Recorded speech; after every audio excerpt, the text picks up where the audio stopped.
Alam nyo ba kung ano ito? Siyempre, alam natin donut yan. Pero alam nyo ba kung saan gawa yan? Gawa po yan sa kamote.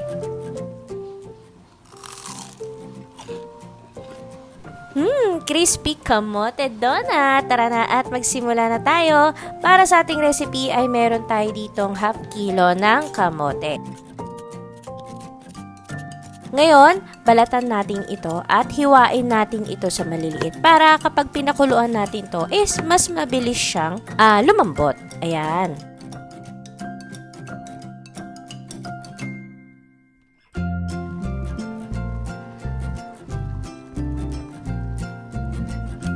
Kapag malambot na ang ating kamote, ay i-transfer na natin ito sa isang malaking bowl at i-mash lang natin itong mabuti. Kapag na-mash na po nating mabuti ang ating kamote, ay maglalagay na tayo ng 1/2 cup ng asukal, 1/2 cup ng powdered milk, at 1 cup ng harina. Kapag nailagay na natin lahat ng ating mga sangkap, ay haluin lang natin itong mabuti. Bago natin ito masahin, gamit ang ating malinis na kamay. So, ganyan lang ang ating gagawin hanggang sa maging ganito na ang texture ng ating kamote. So, ayan. Para na siyang magiging clay. Dapat ganyan na yung texture niya. So, ang technique lang dyan, kapag medyo pa rin, magdagdag lang kayo ng harina. Ngayon, gagamit tayo ng 1 kutsara o 1 tablespoon gamit ang ating measuring tool. Ayan. So, ibilog-bilog lang natin ito.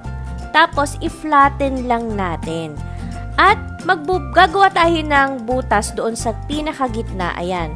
O diba po, nakaka-enjoy pong gawin at makakatulong nyo rin po dito ang inyong mga junakis dahil marami po kayong magagawang donut. Dahil 1 kutsara lang naman po yung bawat laki nito. Pero dun sa sobra ko, gumawa ko ng isang mas malaki. Ayan. Ngayon, meron po tayo ditong itlog at breadcrumbs para naman po sa ating breadings. Kung bago ka lang sa akin channel at hindi ka pa nakasubscribe, pindutin mo na ang bell notification para ma-notify po kayo sa mga next uploads ko po. At paki-follow nyo na rin po ako sa aking Facebook page. Pasensya na guys, hindi updated yung mga pinapakita kong YouTube channel ko at yung Facebook page. Ayan. So ngayon, tapos na tayong breading. So, pagka hindi pa naman ninyo ito kailangan lutuin, pwede nyo muna itong ilagay sa ref. Ngayon po, mainit na yung ating mantika, ay magsisimula na tayong magprito. I-fried lang po natin ito hanggang sa mag-golden brown. Shoutout ko nga po pala si Sir Khalid Balabagan at si Sir Jomar Niones. Hello po!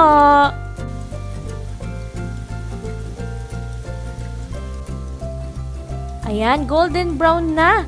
At mukhang crispy na crispy yung ating crispy kamote donut. Ayan, crunchy ang itsura. Ngayon, ilagay na natin ito sa ating strainer. At para sa mga gustong idagdag ito sa inyo pong negosyo, pwede nyo po itong ilagay sa ganitong packaging or kahit anong lalagyanan na gusto po ninyo. Dito sa aking ginawa ay nilagyan ko po siya o nagtoppings po ako ng chocolate syrup para mas lalong masarap. Ngayon, i-check natin ito kung gaano ito ka-crunchy.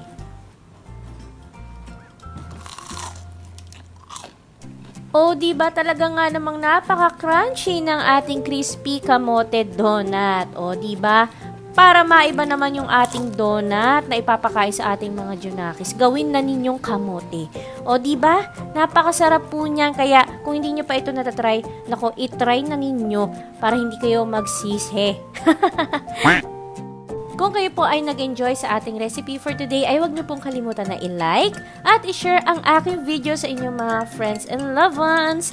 At mag-subscribe na po kayo sa aking YouTube channel. At i-follow niyo na rin po ako sa aking Facebook page, Patrings Kusina. Bye-bye! See you po sa next upload ko!